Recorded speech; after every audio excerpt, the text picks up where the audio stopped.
Hello everyone, welcome to our YouTube channel.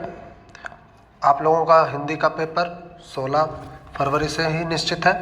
आज 14 तारीख हो ही गया है, तो बिना किसी देरी के हैं हम लोग अपनी पूरी तैयारी बना लेंगे और आज हिंदी के प्रीवियस ईयर का पूरा सिलेबस लेकर आए हुए हैं। तो चलिए स्टार्ट करते हुए पहला क्वेश्चन, कोई एक कथन सही है उसे पहचान कर बताइए। यहाँ पे कोई एक कथन आपका सही है उसे हमें बताना है, यानी 4 कथनों में से कोई एक कथन गलत होगा। पहला है मैला आंचल। मैला आंचल राहुल सांकृत्यायन की कृति है। जी नहीं, राहुल सांकृत्यायन की नहीं है, ये आपका फणीश्वर नाथ रेणु, फणीश्वर नाथ रेणु की काव्य कृति है और यह इनकी पहली उपन्यास थी। कैसी थी? पहली उपन्यास थी जिनके लिए इन्हें पद्मश्री दिया गया। क्या दिया गया था? पद्मश्री दिया गया था। तो ये कथन आपका गलत है। दूसरा है मुंशी प्रेमचंद का गोदान प्रसिद्ध उपन्यास है। जी हाँ, ये कथन आपका सही है। गोदान जो है किसकी रचना है? मुंशी प्रेमचंद की रचना है। यह दिया है गुनाहों के देवता। गुनाहों के देवता किसके था आपका? गुनाहों का ये है आपके धर्मवीर भारती। कौन है? धर्मवीर भारती। ये आपका पिछले क्लास में भी मैंने कराया था आपका कि इस गुनाहों के देवता के लेखक धर्मवीर भारती। सुमित्रा नंदन पंत। सुमित्रा नंदन पंत आपके उपन्यासकार नहीं है, ये एक कवि हैं जो कि छायावादी कवि है। कैसे हैं? छायावादी कवि हैं। ओके, जो प्रकृति वगैरह पे लिखते हैं, तो वो हो गए हमारे सुमित्रा नंदन पंत। नेक्स्ट क्वेश्चन, किसी एक कृति के रचनाकार का नाम लिखिए। तो यहाँ 4 लिखे, हम चारों आपको बताते हैं कि कौन सी कृति किसकी है। पहला है आपका प्रतिशोध। प्रतिशोध किसकी रचना है? मैथिली शरण गुप्त। किसकी है?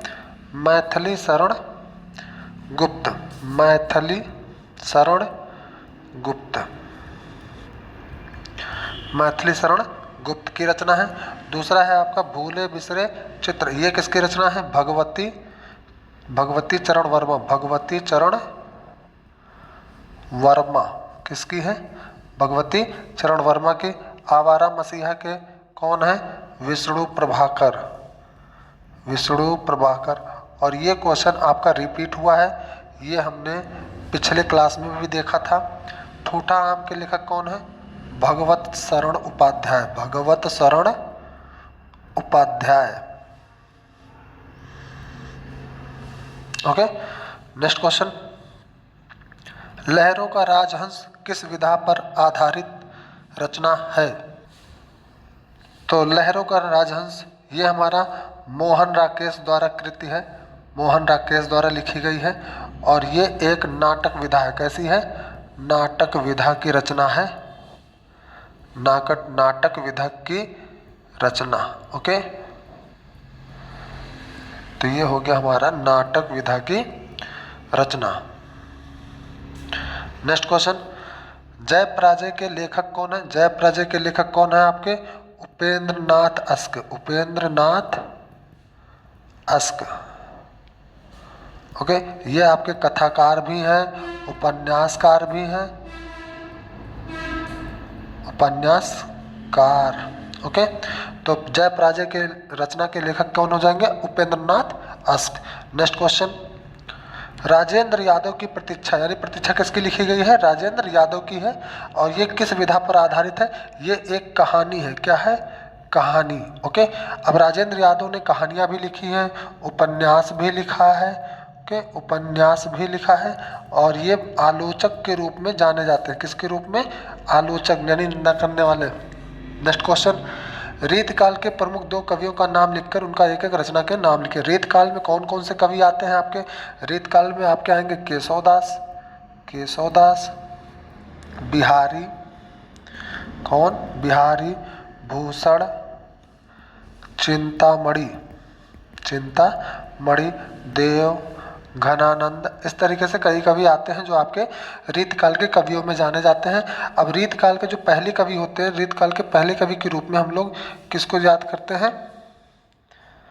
रीतकाल के पहले कवि के रूप में हम लोग केशवदास, ये हमारे पहले कवि के रूप में हम लोग इनको जानते हैं। ओके, पहले कवि के रूप में।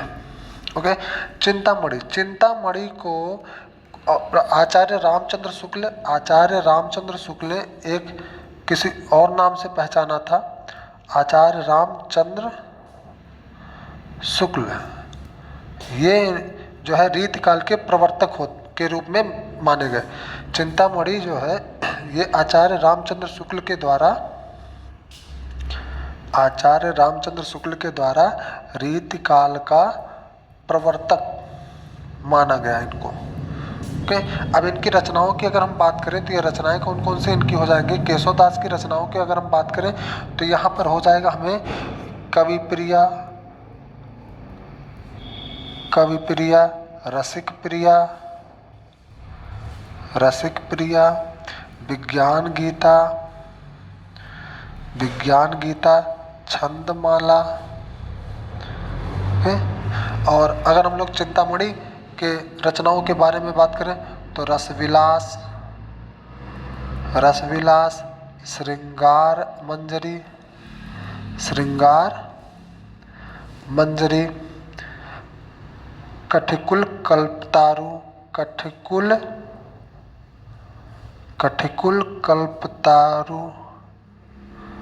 के छंद विचार। तो ये जो है इनके चिंतामणि की कुछ रचनाएं हैं। ओके, केशवदास को हम लोग कठिन कवि या फिर कठिन काव्य का प्रेत भी कहा जाता है। केशवदास को कठिन कवि के रूप में भी लोग मानते हैं। ओके, नेक्स्ट क्वेश्चन है छायावादी युग की किन्हीं दो प्रवृत्तियों का उल्लेख। प्रवृत्तियों का मतलब होता है विशेषताएं, प्रवृत्ति का मतलब क्या होगा, विशेषताएं बताना है आपको। तो छायावादी युग में कौन कौन कवि आते हैं आपके। छायावादी कवि में 4 स्तंभ माने जाते हैं। 4 स्तंभ में कौन कौन है, ये पिछली क्लास में हमने बताया था। जयशंकर प्रसाद है, जयशंकर प्रसाद हो गए। सूर्यकांत त्रिपाठी निराला, सुमित्रा नंदन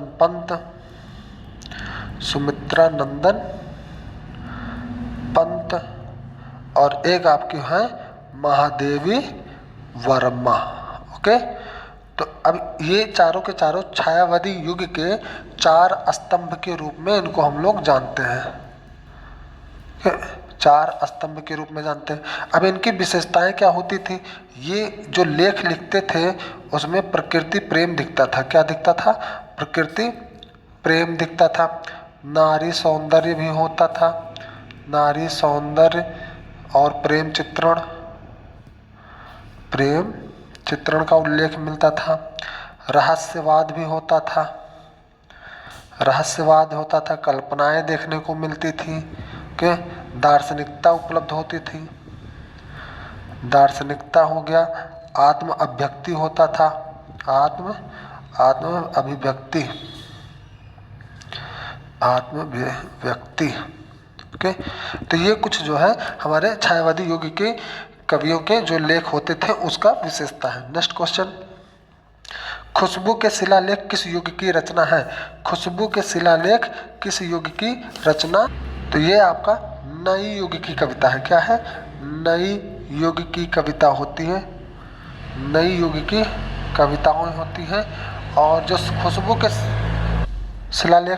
के शिलालेख ये किसके द्वारा लिखा गया है, ये भवानी प्रसाद मिश्र के द्वारा। किसके द्वारा, भवानी प्रसाद मिश्र के द्वारा लिखा गया कविता है। नेक्स्ट क्वेश्चन, करुण अथवा हास्य रस की परिभाषा उदाहरण सहित लिखिए। रूपक अथवा उपमा अलंकार, रोला अथवा संरचना। ये हमने प्रीवियस लेक्चर में आपको पूरा डिटेल में बता रखा है। इसके पहले का जो मेरा हिंदी का वीडियो था उसमें आप जाके पूरी तरीके से इसका पूरा डिटेल पढ़ सकते हैं। ओके, और ये आपके सिलेबस का ही है। आपके सिलेबस में सिर्फ और सिर्फ करुण रस और हास्य रस ही है। दोनों में से कोई एक ही लिखना, तो दोनों में से कोई एक पढ़ के जाइए, उसको उदाहरण सहित ही आप पूरा बताइए। अलंकार में आपका कौन कौन सा है, रूपक अलंकार, उपमा अलंकार और एक उप अलंकार और है उत्प्रेक्षा अलंकार। कौन सा, उत्प्रेक्षा अलंकार है। तीनों अलंकार में से 2 अलंकार पढ़ के जाइए, किसी एक का लिखने को मिलेगा। रोला और सोरठा, ये इसमें यही 2 आपके हैं, तो ये दोनों आप करते हुए जाएं और कोई एक बना के आइए। ओके, नेक्स्ट क्वेश्चन, निम्नलिखित उपसर्गों में से किन्हीं तीन के मेल से एक एक शब्द बनाइए। तो उपसर्ग की मदद से आप एक शब्द बड़े आसानी से बना सकते हैं। किन्हीं तीन के बनाने हैं, यहाँ 5 दे रखे हैं, पांचों में से किसी तीन का ही लिखना है। तो अन शब्द से अनजान लिख सकते हैं। उपसर्ग यानी जो पहले लगना है। उपसर्ग का मतलब क्या होगा, ये मूल शब्द के पहले जुड़ेगा। अनजान हो गया, अनाचार हो गया, अनेक हो गया, अनमोल हो गया। तो ऐसे ढेर सारे शब्द आप बना सकते हैं, लेकिन आपको सिर्फ एक एक शब्द लिखना। मैं यहाँ ढेर सारा बता दे रहा हूँ, आपको एक ही लिखना है। अनु से अनुरूप बना सकते हैं, अनुरूप, अनुज, अनुचार, अनुकरण। ओके। नेक्स्ट, अभि से अभिमान लिख सकते हैं। अभिमान हो गया, अभिज्ञान हो गया, अभियान हो गया, अभिनंदन हो गया, अभिनंदन हो गया, अभिभावक हो गया, अभिभावक। ओके। परि शब्द से आप क्या बना सकते हैं, परिक्रमण लिख सकते हैं, परिभ्रमण लिख सकते हैं, परिभ्रमण हो गया, परिजन हो गया, परिणाम लिख सकते हैं। ओके। सु शब्द से क्या लिख सकते हैं, सुंदर लिख सकते हैं, सुगंधित लिख सकते हैं, सुलभ लिख सकते हैं, सुकर लिख सकते हैं। तो ये हमारे सु शब्द से उपसर्ग हो जाएगा। ओके। नेक्स्ट क्वेश्चन, दो प्रत्ययों का उपयोग करके एक एक शब्द बनाए, यानी किसी दो का लिखना है, दो प्रत्यय से एक एक शब्द बनाना। प्रत्यय का मतलब पीछे लगना है। कहाँ लगना है, पीछे, मूल शब्द के पीछे लगाएगा। तो प्रत्यय से व्यक्तित्व हो जाएगा, व्यक्तित्व, अपनत्व, देवत्व, मनुष्यत्व, मनुष्यत्व, मनुष्यत्व। ओके। वा शब्द से आपका हो जाएगा दिखावा, पहनावा, पहनावा में पहनावा, ये पहनावा आपका गड़बड़ हो जाएगा। यहाँ आप लिख सकते हैं छलावा, बढ़ावा, इस तरीके से। ये आप पहनावा हटा दीजिए, इसमें आवा हो जाएगा, पहनावा। ठीक है। पे आप कह सकते हैं दिखावा, दिखावा हो ही गया है, बढ़ावा। ओके। और छलावा ये आप लिख सकते हैं। ओके। वट शब्द से आप लिख सकते हैं सजावट, सजावट हो गया, लिखावट हो गया, लिखावट, गिरावट, गिरावट, थकावट, बनावट। तो ये सारे हमारे वा वट प्रत्यय से बनेंगे। आई प्रत्यय से आप लिख सकते हैं सुनाई, सुनाई, दिखाई, पढ़ाई, लिखाई। ओके। और पन प्रत्यय लगा के आप लिख सकते हैं बड़प्पन, बड़प्पन। ओके। अपनापन, अपनापन, मोटापन, मोटापन। ठीक है। कालापन, बचपन। ठीक है। तो ये हमारे कुछ शब्द हो जाएंगे जो कि पन प्रत्यय से बने होंगे। नेक्स्ट, किन्हीं दो के समास विग्रह कीजिए। समास विग्रह आपके सिलेबस में सिर्फ और सिर्फ द्वंद्व समास है, द्वंद्व और द्विगु समास, यही दोनों होते हैं। द्विगु समास में आपका गिनती सूचक शब्द होगा, संख्या होगा, क्या होगा, संख्या होगा। और यहाँ पर दोनों प्रधान शब्द होते हैं, बीच में डैश लगा होगा जिसका विग्रह करते समय और लिख दिया जाता है। ठीक है। तो दोपहर में देखिए, दोपहर में दो लिखा हुआ है, चौराहा में चौ लिखा है, त्रिकोण में त्रि लिखा है। तो ये तीनों का तीनों आपका कैसा हो जाएगा, द्विगु समास होगा। ओके। कौन सा समास होगा, द्विगु समास। और विग्रह क्या क्या होंगे आपके, दोपहर का, दो राहों का, दो पहरों का समाहार। दो पहर लिखा ना, दो पहरों का समाहार, ये इसका विग्रह होगा। चौराहा का मतलब चार राहों का समाहार, चार राहों का समाहार। ओके। त्रिकोण का मतलब तीन राहों का समाहार, तीन राहों का समाहार। क्लियर। देश विदेश, यहाँ देखिए बीच में डैश डैश लगा है, तो ये तीनों का तीनों हमारा कैसा होगा, द्वंद्व समास का है। कैसा है, द्वंद्व समास होगा। और इनके विग्रह में आप क्या कर देंगे, बीच में और लगा देंगे। बीच में क्या लगा देंगे, और लगा देंगे। देश और विदेश, देश और विदेश, ये विग्रह होगा। खरा और खोटा, खरा और खोटा, ओके। माता पिता, माता और पिता, माता और पिता, ओके। तो ये हमारे इसके विग्रह हो जाएंगे। नेक्स्ट, किन्हीं दो शब्दों के तत्सम रूप। तत्सम रूप का मतलब होता है शुद्ध शब्द। शुद्ध शब्द जो हमारा होता है, जो संस्कृत वाले शब्द होते हैं, उसको हम लोग शुद्ध शब्द के नाम से जानते हैं। कुआं का तत्सम क्या होगा? कूप होगा। छाया, छाया अपने आप में ही हमारा तत्सम होता है। ये छाया तत्सम ही है, ये तत्सम है। इसका जो तद्भव होता है वो होता है छाह। क्या होगा? छाह बोला जाता है, ठीक है। नेक्स्ट, पाहन। पाहन का क्या होगा हमारा? पाहन का हो जाएगा पाषाण। क्या हो जाएगा? पाषाण। श्रृंगार का हो जाएगा श्रृंगार। और लौंग का क्या हो जाएगा? लवंग। क्या हो जाएगा? लवंग, ओके। नेक्स्ट क्वेश्चन, किन्हीं दो शब्दों के दो दो पर्यायवाची। पर्यायवाची मतलब जो बोलने में मतलब एक ही अर्थ देते, एक ही वस्तु से संबंधित होते हैं, कई नाम होते हैं, ओके। कमल का क्या हो जाएगा आपका? कमल का मतलब होता है पंकज। पंकज भी बोला जाए, नीरज भी बोला जाए, जो जल में हो, जल, जलज, ओके। नीरज, जलज, अंबुज, तोयज, ओके। तो ये सब हमारे क्या हो जाते हैं? कमल के पर्यायवाची होंगे। क्रोध का, क्रोध मतलब गुस्सा, क्रोध मतलब गुस्सा। आक्रोश, आक्रोश हो जाएगा। रोष होगा, रोष, कोप।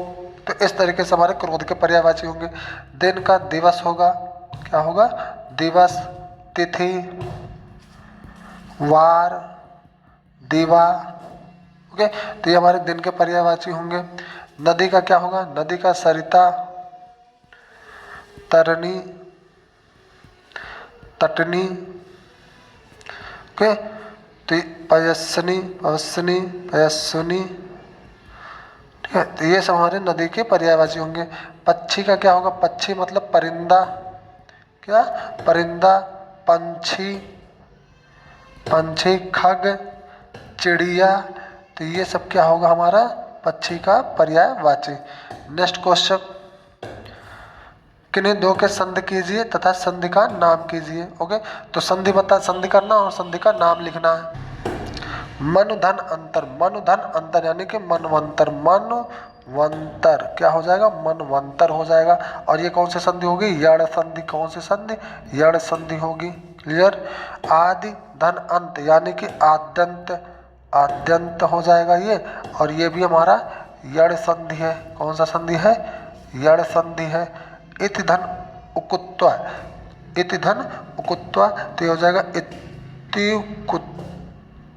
कुत्वा, ओके, इत्युक्त्वा, ओके। तो ये भी हमारा यण संधि आएगा। कौन सा संधि होगा?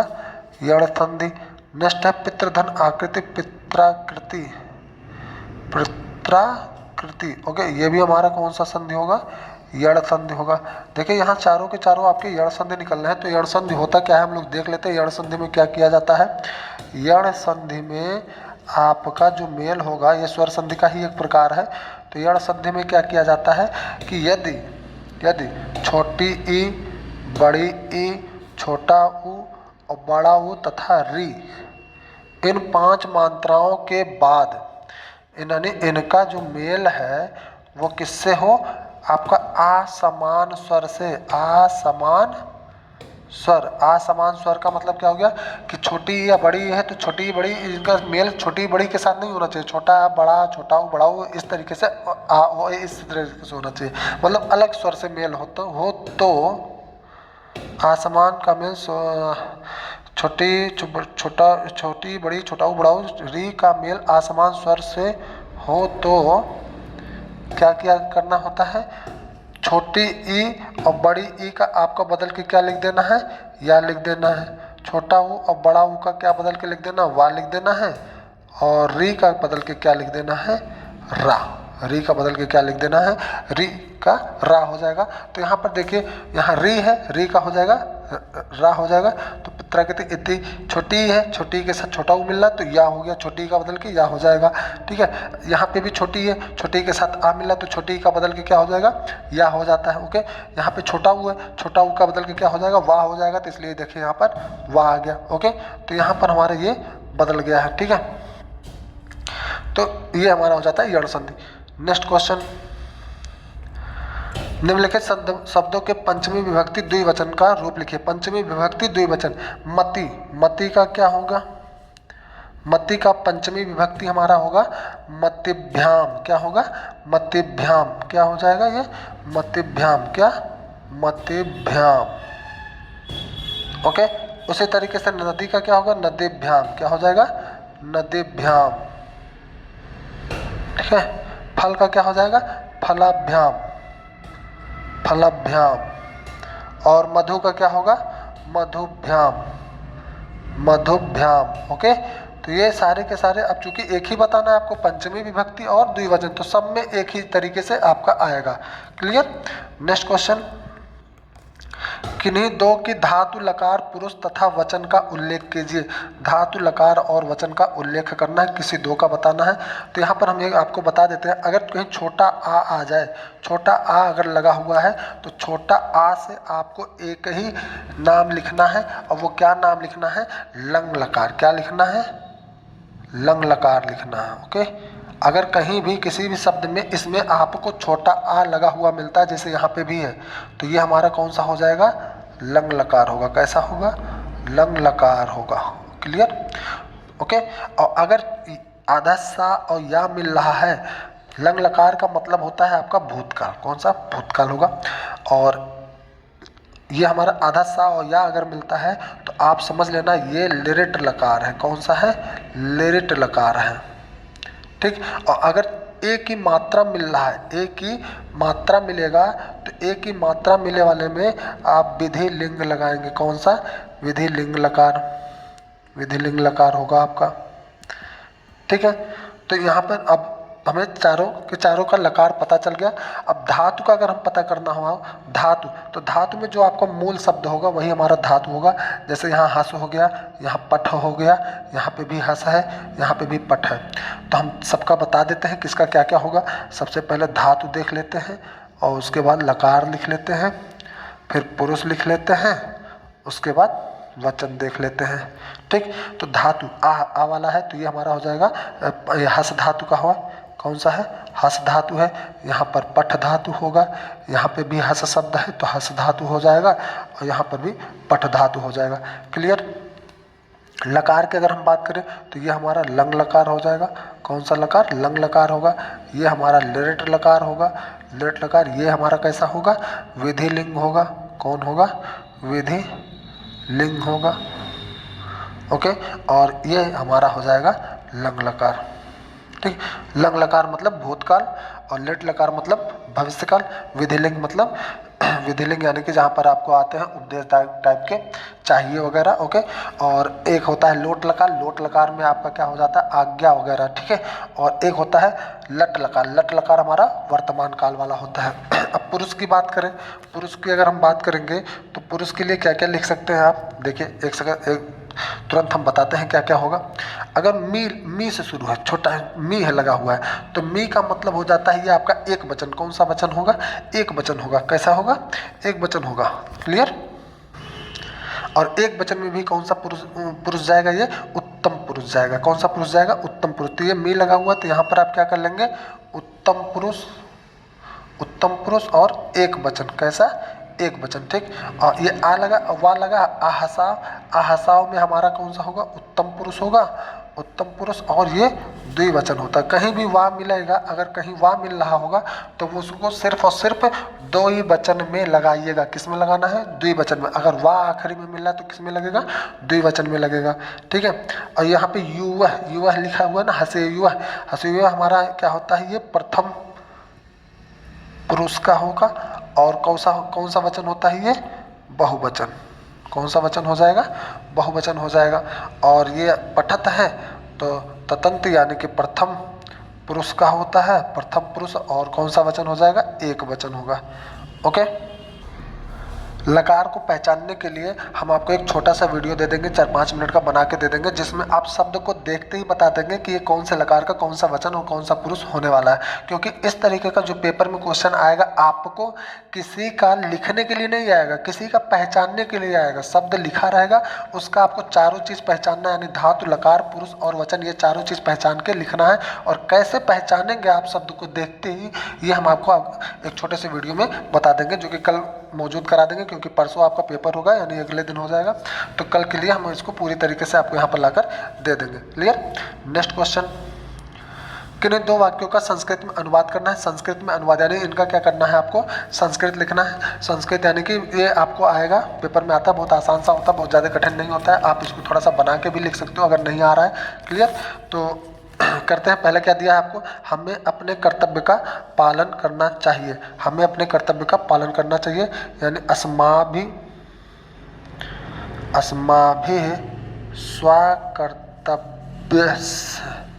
कर्तव्यस्य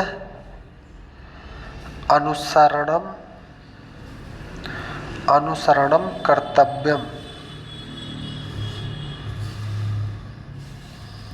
ओके, तो ये हो जाएगा हमारा इसका। विनय मनुष्य का आभूषण है। विनय मनुष्य से अलंकार है। अलंकार मतलब आभूषण होता है, और अस्ति माने है, हो जाएगा। ठीक है। नेक्स्ट, भारतीय संस्कृति उदार और गतिशील है। भारतीय संस्कृति उदार और गतिशील है। तो भारतीय संस्कृतम सारगभृतम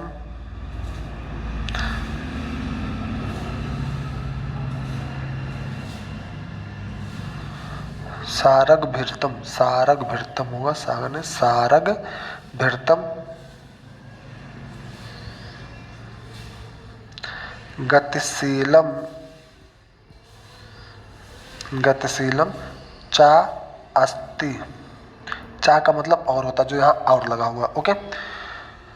सदाचार की रक्षा करना चाहिए। सदाचार की रक्षा करना क्या हो जाएगा, गुणस्य रक्षणम अवश्यम करणीयम। क्लियर। तो ये हमारे इनके क्या हो जाएंगे, संस्कृत में अनुवाद। क्लियर। दर्शकों, तो यहाँ पे आपका ये सेशन समाप्त होता है।